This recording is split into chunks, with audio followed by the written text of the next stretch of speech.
they called us primitive. Barbaric.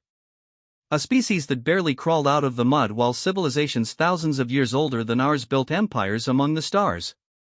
The Galactic Council treated humanity like children playing with toys too dangerous for our own good. But children have a way of surprising their elders. When the screen flickered to life in the Council's most secure chamber, broadcasting from a location that should have been impossible to reach, every alien delegate froze. The transmission came from beyond the galactic rim, from the darkness where no ship had ever returned. The face on the screen was human. And, behind him, through the observation deck, stretched not the endless void of deep space, but the warm glow of 1,000 conquered suns. Ambassador Elena Vasquez stood before the Galactic Council for what she knew would be the last time. The crystalline chamber stretched above her like the inside of a diamond, each facet reflecting the light of 1,000 worlds. Representatives from 47 species sat in their designated pods, their alien forms casting strange shadows across the polished floor. The Zephyrian Chancellor's voice echoed through the chamber, his forearms gesturing dismissively.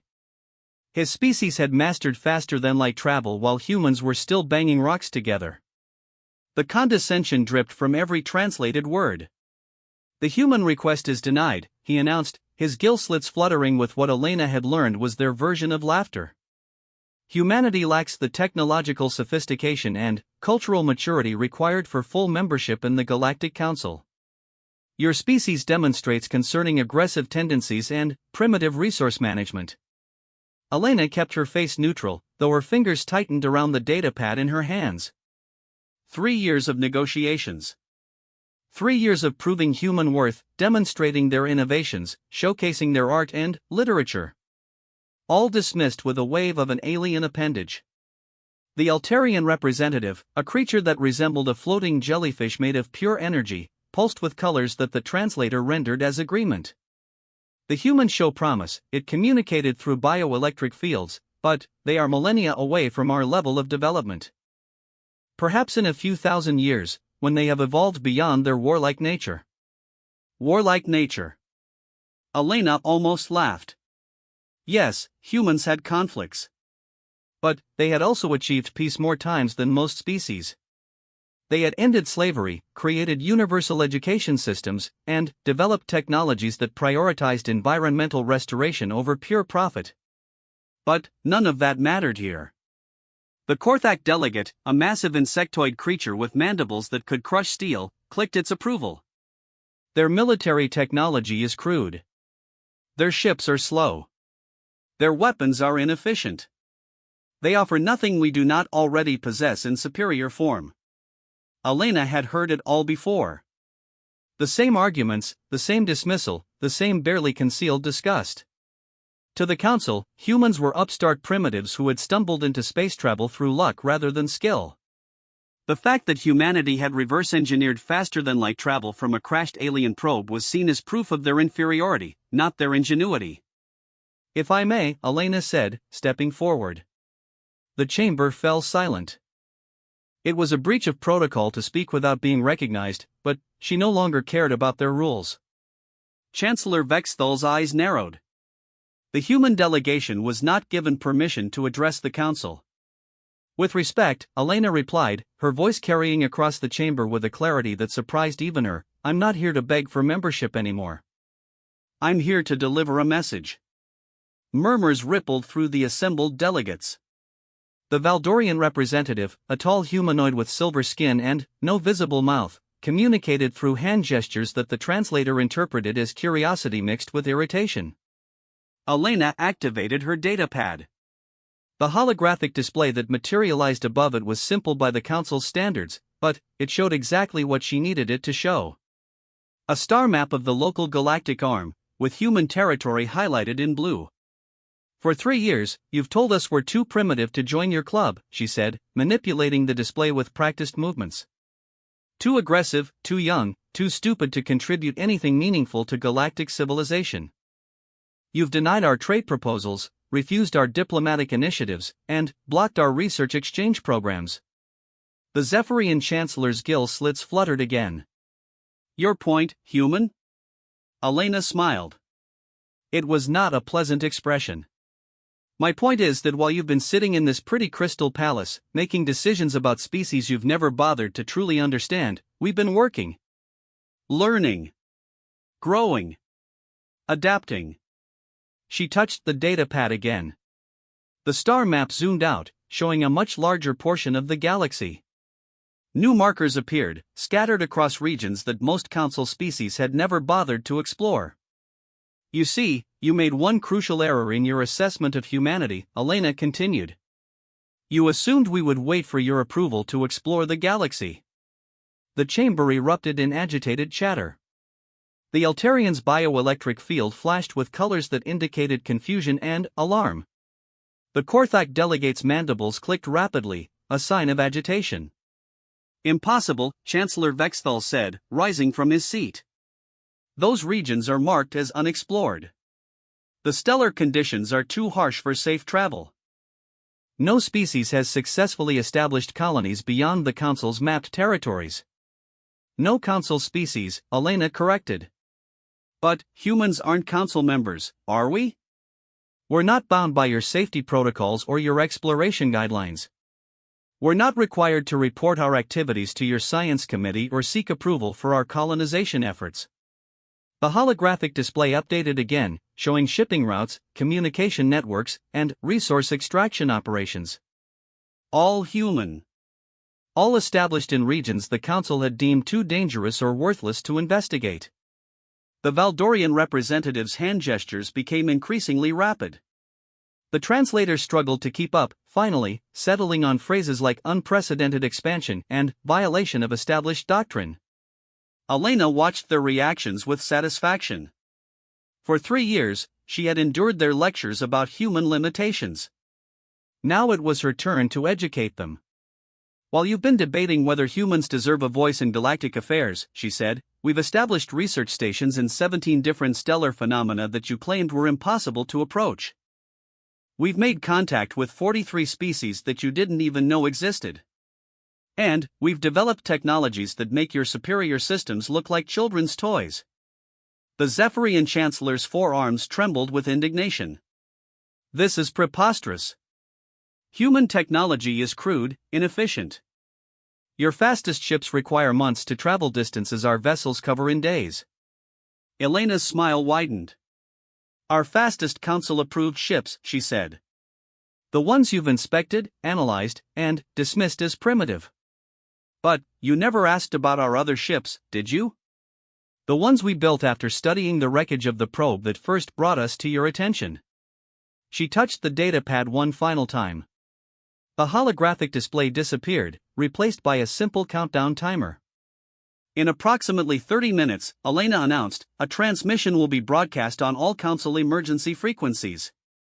The signal will originate from beyond the galactic rim, from a region your scientists insist is impossible to reach.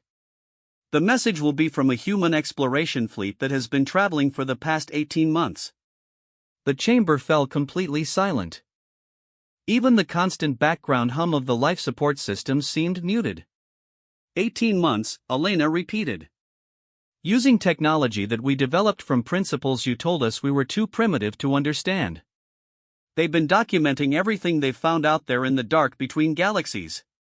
New energy sources, new forms of life, new physics that your most advanced scientists claimed were theoretical impossibilities. Chancellor Vexthal's gills had stopped fluttering entirely. The Eltarian's bioelectric field had dimmed to barely visible levels. The Korthak delegate's mandibles hung slack. Elena began walking toward the chamber's exit, her footsteps echoing in the crystalline space. You're welcome to watch the transmission, she called over her shoulder. Consider it humanity's resignation letter from the application process. We've decided we don't need your approval to explore the galaxy. In fact, we've decided we don't need you at all. The massive doors of the council chamber opened before her, their movements silent and smooth. Elena paused in the doorway, looking back at the assembled representatives of galactic civilization. Oh, and one more thing, she added. The fleet commander who'll be making the transmission? He's my nephew. 24 years old, born and raised on Mars. I thought you should know that your impossible achievement was accomplished by someone who isn't even old enough to be considered an adult by some of your species' standards. The doors closed behind her with a soft whisper of moving air. In the chamber, the countdown timer continued its relentless progress toward zero. Chancellor Vexthal stared at the display, his mind struggling to process the implications of what he had just heard. The humans had not just bypassed the council. They had surpassed it. And, in 29 minutes and 18 seconds, they were going to prove it to the entire galaxy. The council's emergency chamber buzzed with an energy that had nothing to do with the Eltarian delegates. Every representative from every member species had gathered in record time, their usual diplomatic composure replaced by barely contained panic. The countdown had reached 06 minutes ago, and the silence from beyond the galactic rim had become deafening. Chancellor Vexthal's forearms moved in agitated patterns as he addressed the assembly.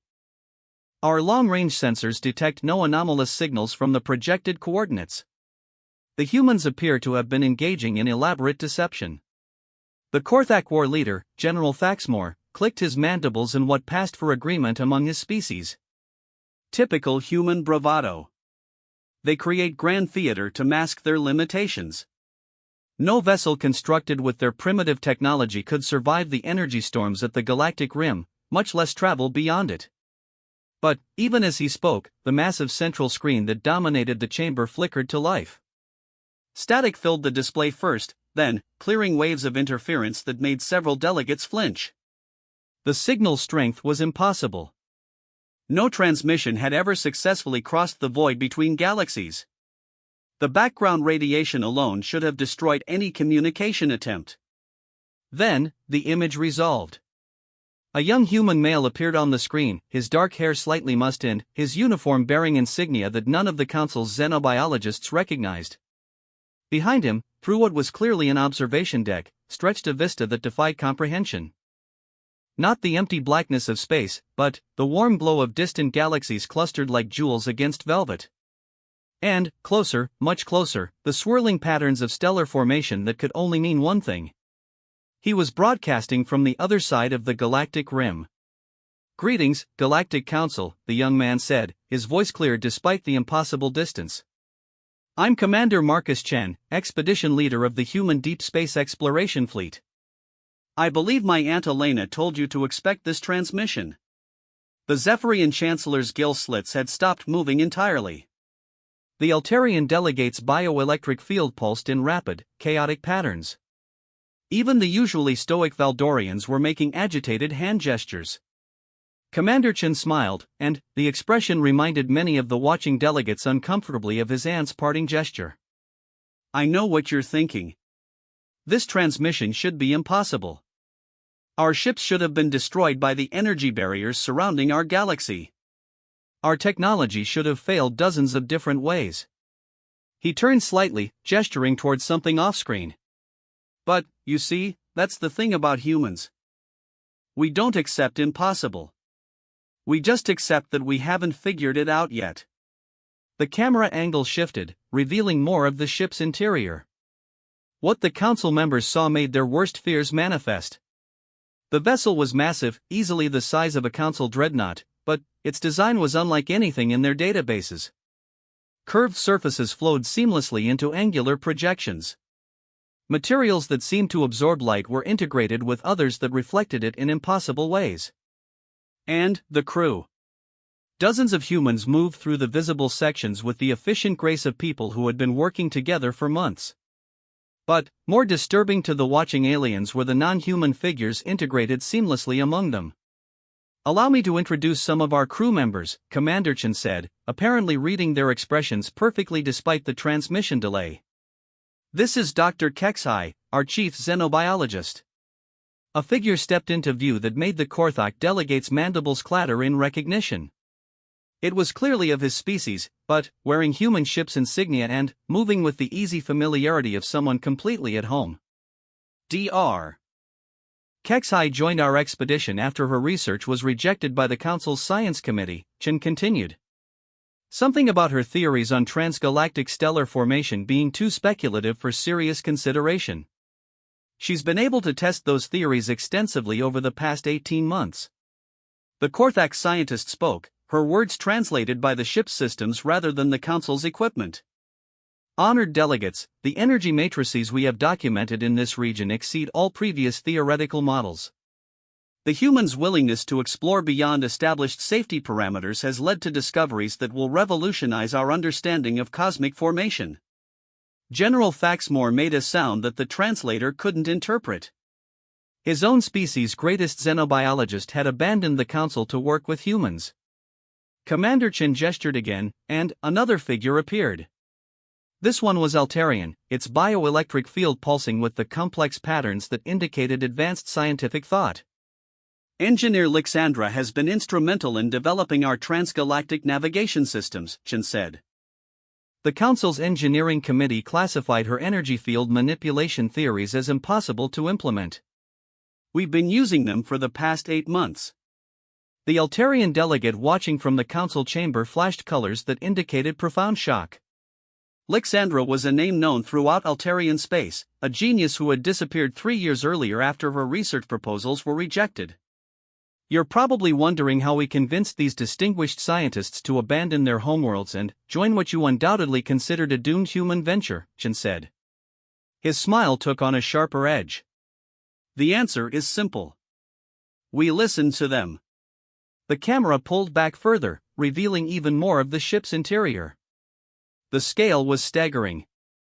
Laboratories, workshops, living quarters, all designed to accommodate a dozen different species' environmental requirements.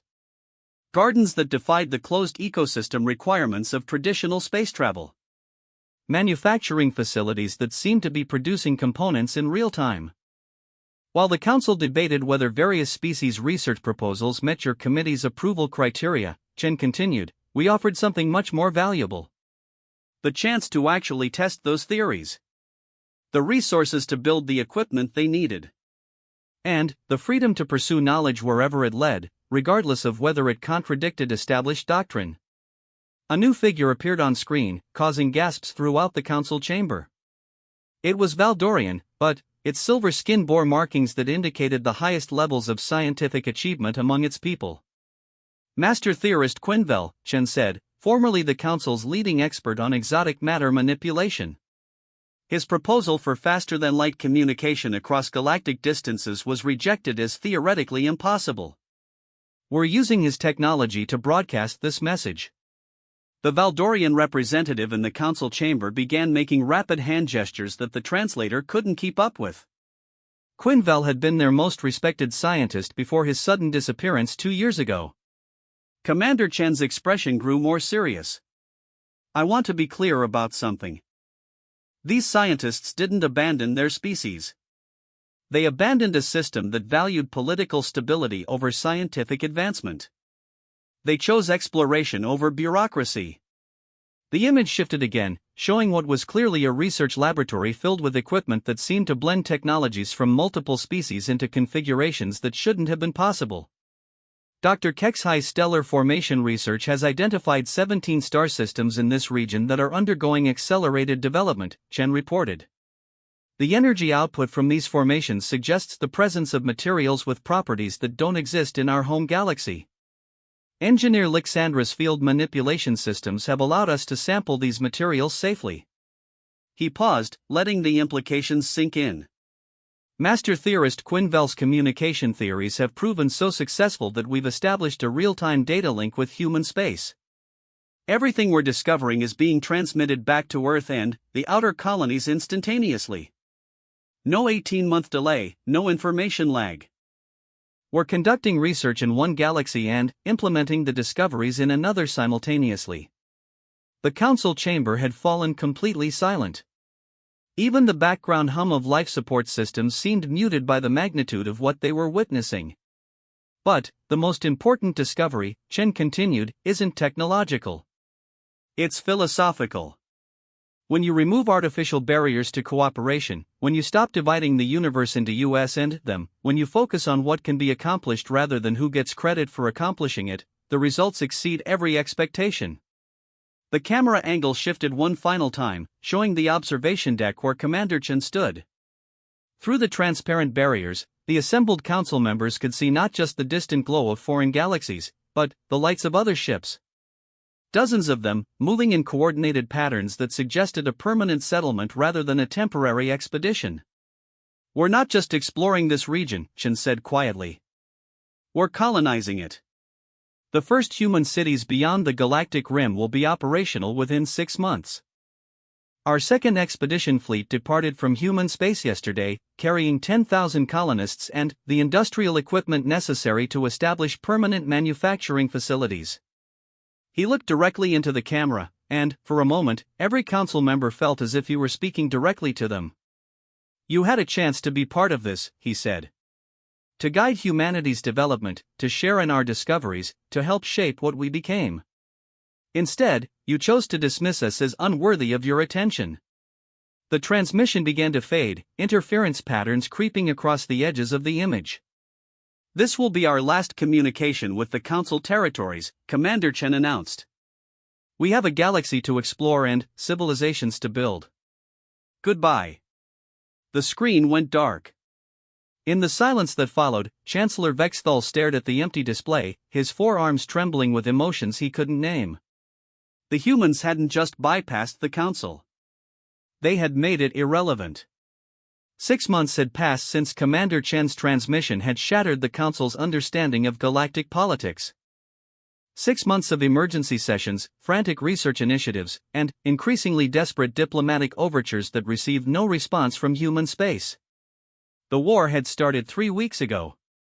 Chancellor Vexthal stood in the Council's military command center, watching tactical displays that showed the collapse of everything they had built over millennia. Red indicators marked the positions of human fleets that moved with impossible speed and coordination. Blue markers showed Council forces that seemed to be fighting an enemy that existed everywhere and nowhere simultaneously. "Report," he commanded, though he already knew the news would be catastrophic. General Faxmore's mandibles clicked in the rapid pattern that indicated extreme agitation. "The outer rim defense grid has fallen. Human forces bypassed our shield generators entirely, appearing directly inside the defensive perimeter through means our technicians cannot identify. The Altarian military coordinator's bioelectric field pulsed with colors that the translator rendered as defeat and confusion. Their ships phase in and out of normal space at will. Our weapons cannot maintain target locks. Our sensors cannot predict their movement patterns." Vexthal's gill slits fluttered in what his species considered desperate humor. "And our casualties?" "Minimal," General Faxmore admitted reluctantly. "The humans disable our vessels rather than destroying them. They evacuate crews before targeting critical systems. They seem determined to prove a point rather than commit genocide." The irony was not lost on any of them. The species they had dismissed as primitive and aggressive was showing more restraint in warfare than the Council had ever demonstrated. The main display flickered, and, suddenly, they were looking at Ambassador Elena Vasquez once again. But she was not standing in the crystalline Council chamber this time. Behind her stretched what appeared to be the command deck of a vessel larger than anything in the Council's databases. "Greetings, Council representatives," she said, her voice carrying the weight of absolute authority. "I thought it was time we had another conversation." Chancellor Vexthal stepped forward, his forearms spread in what he hoped looked like a gesture of diplomatic reconciliation. "Ambassador Vasquez, the Council is prepared to discuss terms for a cessation of hostilities. We acknowledge that our previous assessment of human capabilities was incomplete." Elena's smile was neither warm nor cold. It was the expression of someone who had moved beyond anger into something far more dangerous, certainty. "Oh, I'm not here to discuss peace terms," she said. "I'm here to explain what happens next." The display split, showing tactical readouts that made the watching Council members' blood run cold. Human fleets were positioned throughout Council space, not just at the borders but embedded deep within territories that should have been impossible to reach undetected. "You see, while you were debating whether humans deserved a voice in galactic affairs, we were studying you," Elena continued. "Your military doctrines, your technological limitations, your political structures. We identified every weakness, every blind spot, every assumption that governed your thinking." She gestured, and the display showed shipping routes, communication networks, and resource distribution systems throughout Council space. All of them were marked with human intervention points. Your weapons are designed to fight enemies that follow your rules of engagement. Your defenses are built to counter technologies that develop incrementally according to your research paradigms. Your tactics assume adversaries who value the same things you value. The image shifted to show human vessels that seem to exist partially outside normal space, their hulls rippling with energy patterns that defied classification. But humans don't follow your rules, Elena said. We don't develop technology incrementally. And we definitely don't value the same things you do. Chancellor Vexthal's voice carried a desperation he couldn't hide. What is it that you want? Territory? Resources? Representation in the council? Elena's laugh was genuinely amused. You still don't understand, do you? We don't want anything from you. We've moved beyond the need for your approval, your resources, or your territory. The display changed again, showing images that seemed impossible. Massive structures floating in deep space, clearly artificial but built on scales that dwarfed entire solar systems. Cities that existed in the void between stars, surrounded by energy fields that harvested power directly from the cosmic background radiation. While your fleets were trying to find our colonies beyond the galactic rim, we were building them, Elena explained. Not just in the neighboring galaxy, but in 17 different galactic clusters throughout this region of the universe. Each one is larger than the entire Council territories. Each one is home to billions of humans and our allied species. The Valdorian representative managed to form hand gestures that the translator interpreted as a question about population numbers. Elena nodded, apparently understanding the question without translation. You're wondering how we could have moved so many people without your sensors detecting the migration. The answer is simple. We didn't move them. We built them.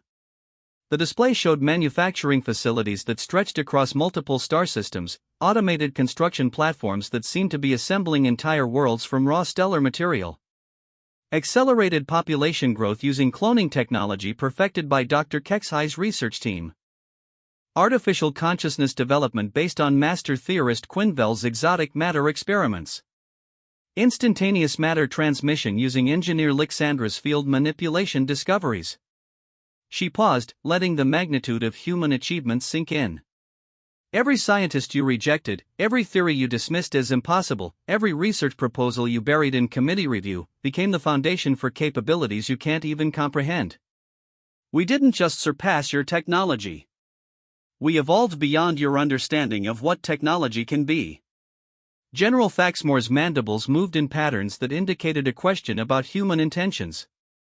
You want to know what we plan to do with these capabilities, Elena said. The answer is whatever we choose. We could dismantle the Council territories and relocate every population to better worlds. We could harvest your stars for energy and leave you to find new homes. We could simply ignore you and let your civilization stagnate while we explore the universe. The command center fell completely silent. Even the background hum of the ship's systems seemed muted. But we're not going to do any of those things, Elena continued. Because despite your arrogance and short-sightedness, you're not evil. You're just limited. Trapped in thinking patterns that prevent you from imagining solutions outside your experience. The display shifted one final time, showing something that none of them had expected. Ships bearing Council insignia working alongside human vessels in massive construction projects. Alien scientists collaborating with human researchers in laboratories that seem to exist partially in normal space and partially in dimensions that shouldn't exist. This is the Andromeda Integration Project, Elena announced. Our newest galactic colony, designed specifically to house refugees from civilizations that have outgrown their homeworlds. We've invited 43 species from outside Council space to participate. The invitation is now being extended to Council members. Chancellor Vexthal's forearms trembled as he processed what he was seeing. You're offering us membership in your colonies? We're offering you evolution, Elena corrected. The chance to move beyond the limitations that have kept Council space stagnant for millennia. Access to technologies that will allow your people to explore regions of the universe you've never dreamed of reaching. She gestured, and detailed technical specifications began scrolling across the display. Technologies that made faster-than-light travel look primitive. Manufacturing techniques that could build planets from stellar debris.